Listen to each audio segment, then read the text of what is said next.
ஏழை குழந்தைங்க தெளிவாக கூடாது, எந்த தெளிவும் ஏற்படக்கூடாது. அதனால தான் இன்னைக்கு பார்க்குற அரசாங்க பள்ளிக்கூடத்தில் படிக்கிறோம், காலேஜ் படிக்கிறோம், எம்ஏ படிக்கிறோம், எம்காம் படிக்கிறோம், பிஎல் படிக்கிறான், எம்எல் படிக்கிறான், ஆங்கிலம் பேசுனா தடுமாறுறான். திடீர் ஃபர்ஸ்ட் ஸ்டாண்டர்ட்லேருந்து அந்த ஆங்கில மொழி இருக்குது, அதை பாஸ் பண்ணுறான். 10th கூட ஆங்கிலம் இருக்குது, பாஸ் பண்ணுறான். +2 கூட பாஸ் பண்ணுறான், டிகிரியில் கூட இருக்குது அந்த லாங்குவேஜ், ஆனால் பாஸ் பண்ணுறோம். ஆனால் ஆங்கிலம் பேசுனா தடுமாறான். ஒருத்தன் அந்த மொட்டாளினி தான் எல்லாம் பரவலாக பார்க்குறோம், அப்படிதான் இருக்கிறோம். ஆனால் அரசாங்கிட்ட அனுமதி வாங்குறான், பர்மிஷன் வாங்குறான்.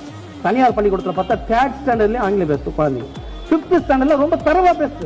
அப்ப அந்த சிஸ்டம் பேச வைக்கிறது, இந்த சிஸ்டம் பேச வைக்கல. கவர்மெண்ட் சிஸ்டம் பேச வைக்கல. கவர்மெண்ட் கிட்ட இருந்து அனுமதி வாங்கி பர்மிஷன் வாங்கி நடத்துற பள்ளிக்கூடத்துல 3rd ஸ்டாண்டர்ட்ல படிக்கிற குழந்தைங்க பேசுங்க, 5ஆம் கிளாஸ்ல ரொம்ப தரவா பேசுங்க.